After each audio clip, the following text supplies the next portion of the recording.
In market news now, Chinese equities fluctuated, weighing on gains in Asia. The broader picture in stocks was mixed, with a gauge of Asian shares up 0.5%. Rallies in Japan contrasted with small but choppy moves in Hong Kong and a modest decline in Shanghai's benchmark. Meanwhile, the focus turns to a gathering in Portugal and a panel discussion featuring the chiefs of the Fed, the European Central Bank, the Bank of Japan, as well as the Bank of England. After that comes the results from the Fed's annual stress test of the banking industry.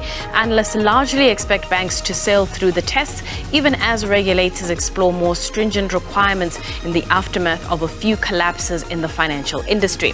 To unpack the latest when it comes to markets, we are joined by Han Tan, who's a chief market analyst at Xfinity. Han, thank you so much for your time. Your assessment of global market sentiment right now?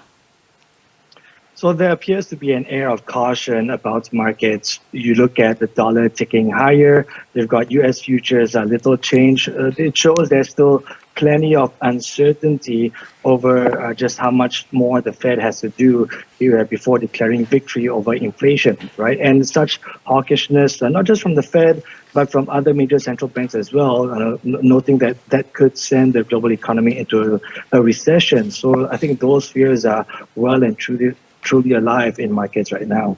Speaking of what the Fed will do, I mentioned in my intro that I guess all of us are waiting for that panel discussion with the heads of the major central banks in Sintra, Portugal. What will you be listening out for? Yeah, so to be clear, I think overall we expect the central bankers to stay hawkish.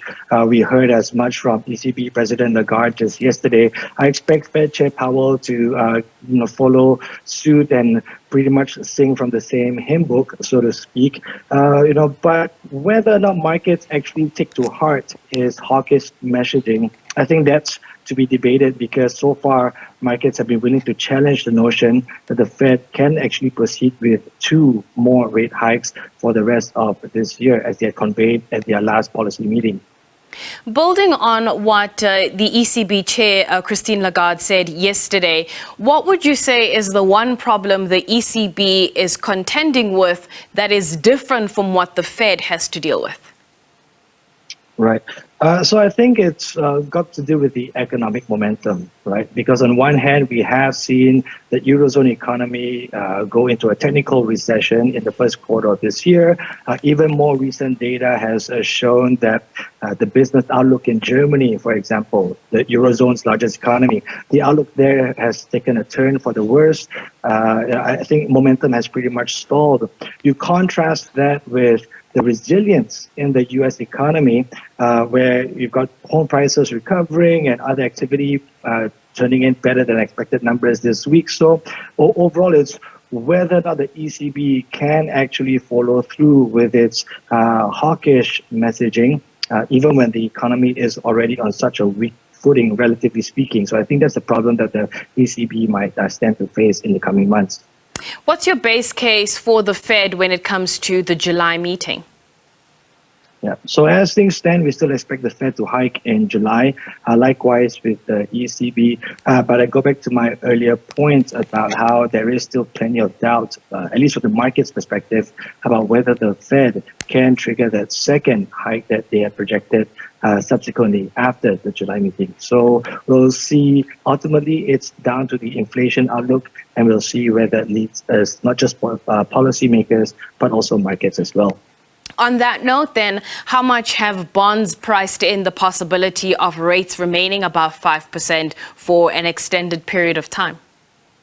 Yeah, so they have to a large extent. So, for example, if you look at the spreads between the yields on 2-year treasuries, which are more sensitive to interest rate changes, to the yields on 10-year treasuries, that spread there is about inverted, by about 1 full percentage point. So that's the most since March, I believe. So it shows that recession fears are well and truly alive, as I mentioned earlier.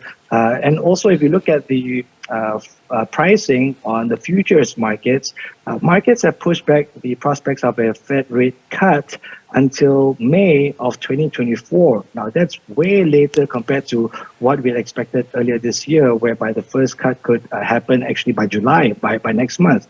So I think overall, yes, I think bonds and also in other asset classes as well, are willing to brace the notion that U.S. interest rates will be kept for higher for longer. All right. On that note, then, how important are earnings in the U.S. for this particular year? So it's always an important component for fundamental investors. If you look at, say, value stocks, they're expected to see an earnings contraction of about just shy of 10%. And over for growth stocks, that decline is expected to be about 17%, and that's for this year, right? But remember, the AI mania is still there lurking in the background. So if hopes that AI can be a major boost for future earnings, keep in mind that markets are forward-looking in nature. I think that could yet spur further gains for tech stocks in particular and U.S. benchmark stock indices like the S&P 500 and the NASDAQ. As we wrap up, the one thing that you're going to be paying attention to as we kick off the second half of the year? Yeah, so it's still the same old menu of recession fears versus the central bank's fights against inflation, right? Just how much more can the Fed hike later this year? I think that's still going to frame our outlook. Of course, we have to keep a wary eye over any more spikes in geopolitical tensions or even banking turmoil. But I think from a personal note, it's safe to say I'll be kept really busy if the second half of this year is as eventful as the first half of this year. Han, thank you so much for your time this afternoon. That is Han Tan, who is the Chief Market Analyst at Xfinity. We're going to take a quick break. When we come back, we'll have more news for you, so stay tuned.